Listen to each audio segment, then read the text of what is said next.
તમને કંટાળો નહીં, મારી નૈતિક જવાબદારી. અનુશાસનનું પાલન કરો, વચ્ચે હલનચલન ન કરશો. થોડી મિનિટમાં જ બોલીને મારું વક્તવ્ય સમાપ્ત કરી દઈશ, જેથી આગળનો કાર્યક્રમ ઝડપથી પૂરો થઈ શકે, કારણ કે ગ્રીષ્મકાળ છે. પ્રથમ સાઈ ઘોષ કરશું ઉદગીત સ્વરે, જેથી આ વ્યોમંડળ બ્રહ્મનાથથી ગુંજી ઉઠે. સનાતન ધર્મ કી ચૈતન્યમ શાશ્વતમ શાંતમ વ્યોમાતીતમ નિરંજનમ નાદ બિંદુ કલાતીતમ તસ્મે શ્રી ગુરુવે નમઃ. નવરાત્રી શક્તિ પર્વ એવા મંગલ પર્વની અંદર ભગવાન દાસજીના અભિવાદન સમારોહની અંદર આયોજિત ધર્મસભાની અંદર ઉપસ્થિત પરમ શ્રદ્ધેય જગન્નાથ મંદિરના વર્તમાન અધ્યક્ષ મહોદય મહામંડલેશ્વર એવં પૂજ્ય અન્ય મહામંડલેશ્વર વૃંદ સંત વૃંદ સન્મુખ બિરાજમાન ધર્માનુરાગીઓ નમસ્કાર. જેને બચાવવાથી બધું બચી જાય એને જ બચાવવાની જરૂર છે. જેને સતાવવાથી બચી જાય એને સતાવવાની જરૂર છે. ફરીવાર કહું, જેને બચાવવાથી બધું બચી જાય એને બચાવવાની જરૂર છે, અને જેને સતાવવાથી બધું બચી જાય એને સતાવવાની જરૂર છે. એ હિન્દુની નૈતિક ફરજ છે. દેશને બચાવો, ધર્મને બચાવો, સંસ્કૃતિને બચાવો, પ્રકૃતિને બચાવો, નહીંતર વિકૃતિ તમારા માટે ઘાતક પુરવાર થશે. સમરસતા જ આ રાષ્ટ્રની આયુષ્ય વિષમતા ઘાતક પુરવાર થશે. આવા પ્રસંગે અહીં ઉપસ્થિત મંચાસીન એવં સન્મુખ બિરાજમાન શુભજનોએ પ્રતિજ્ઞા લેવી જોઈએ. રાષ્ટ્રપ્રેમી બહેનો, ધર્મપ્રેમી, તમે મરી જાઓ પેલા એક કામ કરીને જાઓ. તમે મરી જાઓ એ પેલા એક કામ કરીને જાઓ. તમારી પ્રજા દેશ પ્રેમી બને, ધર્મ પ્રેમી બને, તો જ આ દેશ બચશે. આ કરવાની તાતી જરૂર છે. સ્વકેન્દ્રિત ન થાઓ, સ્વાર્થી ન થાઓ. તમે તમારી તરફ ન જુઓ, રાષ્ટ્ર તરફ જુઓ, ધર્મ તરફ જુઓ, સંસ્કૃતિ તરફ જુઓ, પ્રકૃતિ તરફ જુઓ. જે આપણું જીવન છે, જે આપણી ઓળખાણ છે, પોઝિટિવ એટીટ્યુડ વાળો આ દેશ, વિધેયાત્મક વિધિ વાળો આ દેશ આખા વિશ્વના ગુરુસ્થાન ઉપર બિરાજમાન થઈ શકે એવો દે. એનું કહેવું નહીં કે આપણે બધા હિજડા છીએ. આપણે એમ પણ કહી શકીએ, કહો પાર્થને ચડાવે બાણ, નક્કી યુધેશ કલ્યાણ ઉત્તિષ્ઠ માકલેબ્ય પરંતપ યુદ્ધસ્વ કુરુ નેસ્ત્રગુણ્ય ભવાર્જુન. આ કહી શકીએ, આ સંદેશ આપણી પાસે છે. પણ જે દેશની સ્ત્રી વિવેકથી જાગૃત હોય, દેશની ચારિત્ર્યની સરિતા કોઈ દિવસ સુકાતી નથી. આ નૈતિક ફરજ છે. એક અગરબત્તીના ધુમાડા બધું નાળિયેર વધી દેવાથી ભગવાન નહીં મળે. એકલી જય દો બોલી દેવાથી મસ્ટ બી એન એક્શન થી ધર્મ વધશે, વિચારથી નહીં. ઘણી વિરસથી કાંઈ નહીં બોલે. આચાર પ્રથમ ધર્મ, મસ્ટ બી એન એક્શન.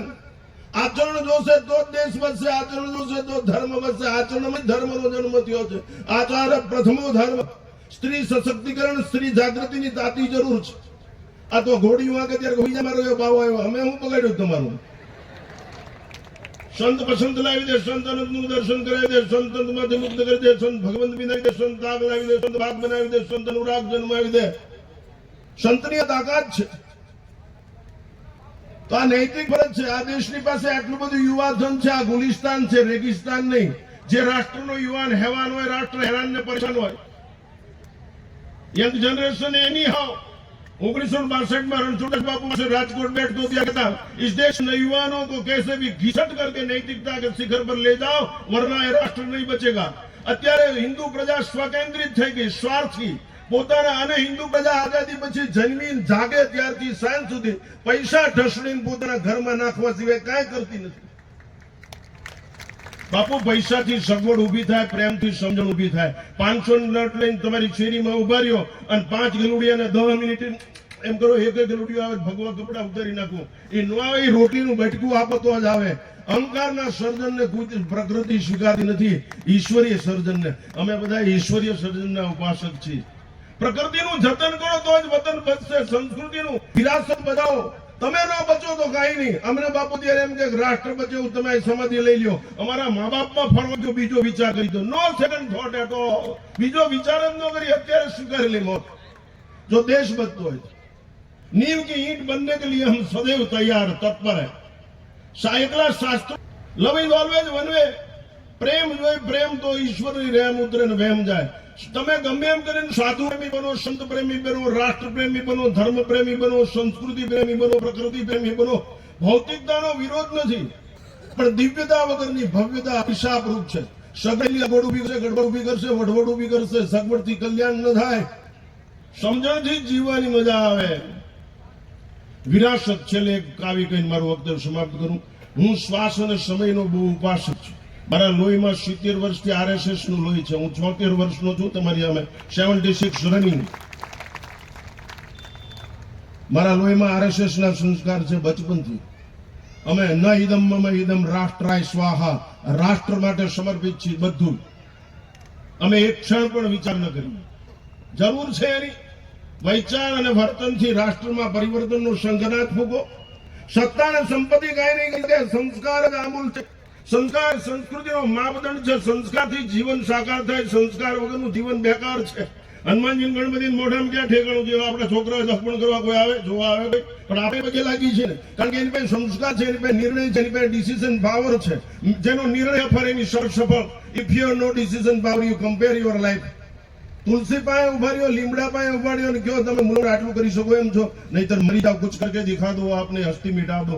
કઈક કરી બતાવો. રાષ્ટ્રમાં ડબામાં નહીં. ગોળો પાણી આરે રહે તો આખું કુટુંબ પીવે, પણ પરબમાં જાય તો એમ વ્યક્તિ આ દેશની વ્યક્તિ માટે સમષ્ટિ માટે જીવાતા શીખે. સમષ્ટિના ભલા માટે જીવતા શીખે. આ ઋષિમુનિઓ સંદેશ એટલે જ કુંડામાં પાણી ભરાય છે, એટલે કબૂતરા નગની. આ બધું સમષ્ટિના કલ્યાણ માટે છે. આવ પ્રકૃતિ પ્રેમી રાષ્ટ્ર વિશ્વમાં ક્યાંય છે જ નહીં. એના ઉપાસક છે. તો મારો છેલ્લો સંદેશ છે કાવ્યમાં, આ દેશની વિરાસતને બચાવો. તમે ન બચો તો કાંઈ નહીં. પાયાની ઈંટ બની જાઓ, પાયાનો પથ્થર બની જાઓ, અને સમરસતાને સન્માનો આપો. ગિરિજન, હરિજન, દેવી પૂજક બધાને ગલાયો લગાવો. નહીતર કોઈના બાપની તાકાત નથી કે હિન્દુ સમાજને બચાવી શકે. કોઈ યાદ રાખે. એટલા માટે વિરાસત બચાવો. તમને એમ વિરાસત શું કે મકાન હશે, નદી હશે, પણ નહીં. આ દેશની વિરાસત બચાવો. સિકંદર વિશ્વ સમ્રાટ થવા માટે એના ગુરુ પાસે ગયો રજા લેવા, આશીર્વાદ લેવા. સિકંદરના ગુરુનું નામ સુકરાત. કેમ આવ્યો કે વિશ્વ સમ્રાટ થવું છે? તો ક્યાં લડીશ? તો કે ભારતમાં. કેમ? તો કે યાના રસા અગ્રચંદનના પાણીથી સાફ થાય છે. કેટલું ઐશ્વર્ય છે રાષ્ટ્રનું, ઇતિહાસ બોલે છે. કે તું ત્યાં જીતીશ નહીં. તો કે તું સિકંદર છો ને, હિન્દુસ્તાનની પ્રજા જોગંદર છે, અહીંયા હારી જઈશ, તું જીતીશ નહીં. એટલી રાષ્ટ્રપ્રેમી, સંસ્કૃતિ પ્રેમી છે. અત્યારની વાત નથી. અત્યારે તો એટલી બધી કનિષ્ઠ છે કે સ્વકેન્દ્રિત ઇન્ડિવિજ્યુઅલ લાઈફ જીવે છે. એટલે જ આ વિષમતા ઉભી થઈ છે અને ક્ષમતાનો અભાવ દેખાય છે. ત્યારે સુકરાતે એના ગુરુએ સિકંદરને કીધું, હું કહું એટલું કામ કરીને આવજો. આ કાવ્ય સાથે મારું વક્તવ્ય પૂરું. હું કહું એટલું કરી આવજે. કે શું કરું ગુરુજી? કહા સુકરદન વિજય કર જબ લौट के आना. તું આ ગ્રીકમાં પાછો આવે ને ત્યારે આટલું કરીને આવજે. કહા સુકરદન વિજય કર જબ लौट के आना. हमारे वास्ते साथ में भारत से एक ज्ञानी गुरु भी लाना. साथ में अमरवेल कमल गीता भी लाना. भूल मत जाना कहानी राम और सीता. साथ में एक बांस की बंसिया भी लाना. यदि हो सके नृपति थोड़ा सा गंगा जल भी लाना. ઈ રાષ્ટ્રના તમેનો વારસદાર છે. આ વિરાસત બચાવો. ગીતા બચાવો, મહાભારત બચાવો, રામાયણ બચાવો, સંતોના દિવ્ય વિચારો બચાવો. આકાશને સ્વચ્છ અને પવિત્ર રાખતા શીખો. વેદના ધ્વનિથી, વેદની રૂચાઓથી, બ્રાહ્મણોના સંતોના ચરણોને પકડો. આ તો વેકેશનમાં છોકરાને લાવે અમારી પાસે બાપુ, અને બોચી પકડીને, દેશી ભાષામાં બોચી પકડીને પગ બાપુને પગ પકડ. બાપુ આપણે કઈ બાપુ આની હાથ મૂકો, આ સુધરી જાય. અમે પાપ કર્યું છે? એને તરેલામાં રાખો તો શેઠા મોસમ વખત ઓલાવે જ નહીં. બાપુ ઉછેરમાં ફેર છે એટલે કાળો કેર છે ના વેર. જીવન આટલા તમારી પ્રજાને ગીતાનો શ્લોક નો શીખવી શકો. તમારું ઘર વેદના ધ્વનિથી ન ભરી શકો. શ્રીરામ જયરામ જય જયરામ બોલો. એમાં ક્યાં પીએચડી થવાની જરૂર છે? એમાં ક્યાં ઇંગ્લિશ ભણવાની જરૂર?